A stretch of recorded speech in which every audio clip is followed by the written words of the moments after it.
If there is any such thing at all as intelligence and love and beauty, well, you found it in other people. In other words, it exists in us as human beings.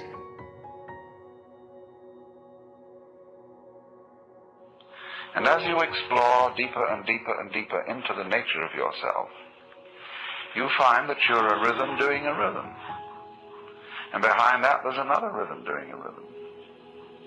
Your vibration. Now do you see that? That situation is what's called life.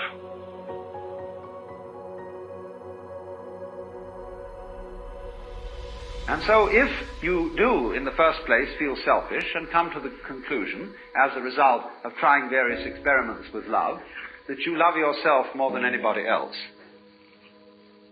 the proper thing to do is to investigate your self-love, to find out why you love yourself and what you mean by yourself when you say you love yourself.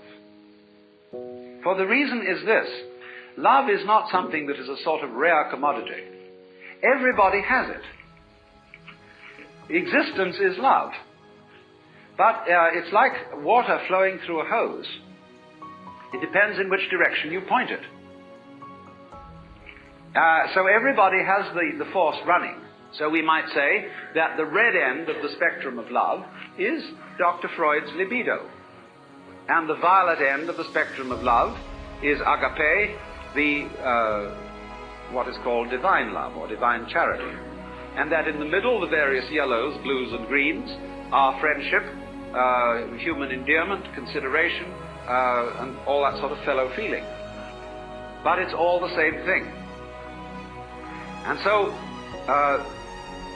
the thing is, first of all, to get it moving, to follow whatever kind of love you have in the first place.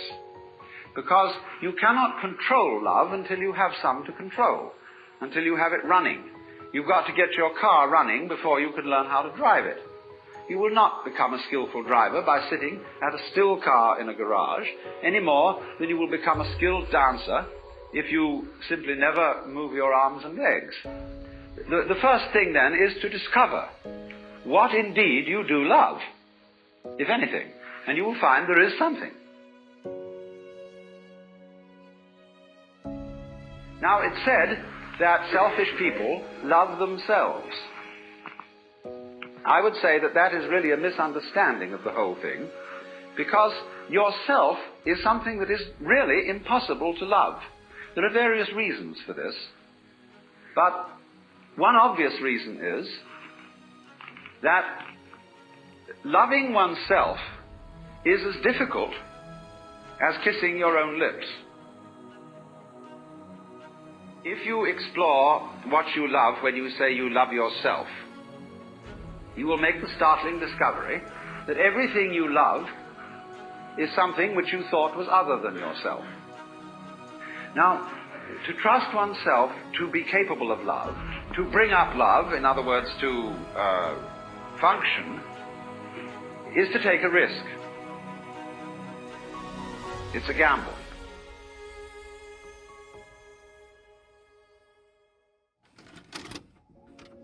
When you love people, even however selfishly you love them, because of the pleasant sensations they give to you, still, it is somebody else that you love.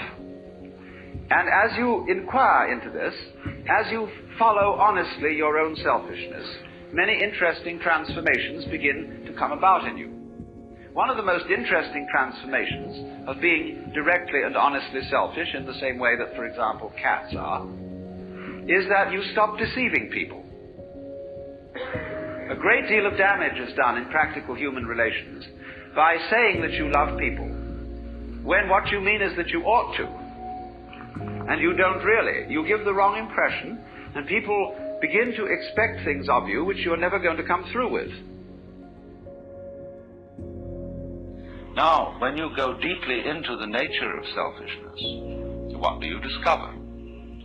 You say, I love myself, I seek my own advantage.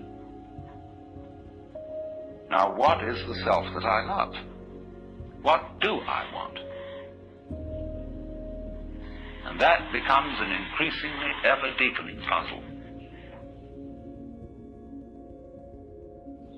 When it suddenly occurs to me that I know me only in terms of you.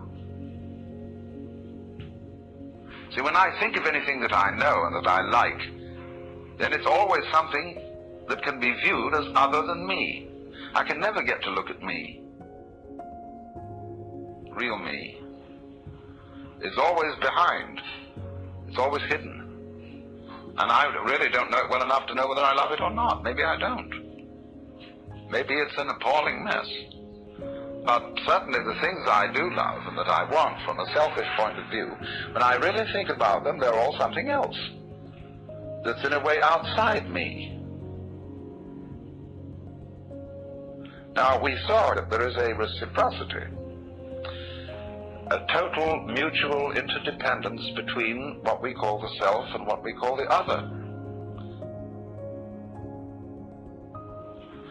And so, if you are perfectly honest about loving yourself, and you don't pull any punches, you don't pretend that you are anything other than exactly what you are, you suddenly come to discover that the self you love, if you really go into it, is the universe. You don't like all of it. You're selective about it, as we saw in the beginning. Perception is selection. But on the whole, you love yourself in terms of what is other. Because it's only in terms of what is other that you have a self at all.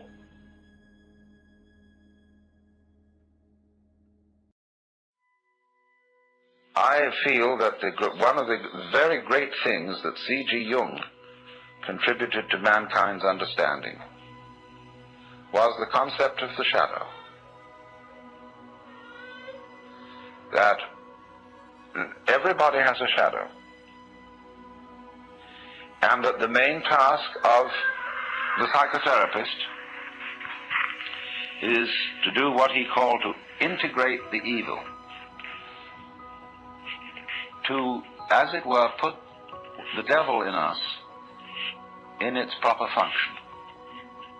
Because you see, it's always the devil, the unacknowledged one, the outcast, the scapegoat, the bastard, the bad guy, you see, the black sheep of the family.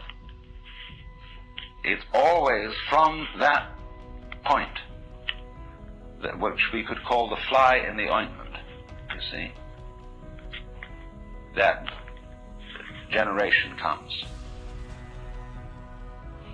In other words, in the same way as in the drama, to have the play, it's necessary to introduce a villain.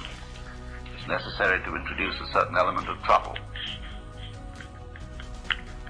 So, in the whole scheme of life, there has to be the shadow, because without the shadow there can't be the substance.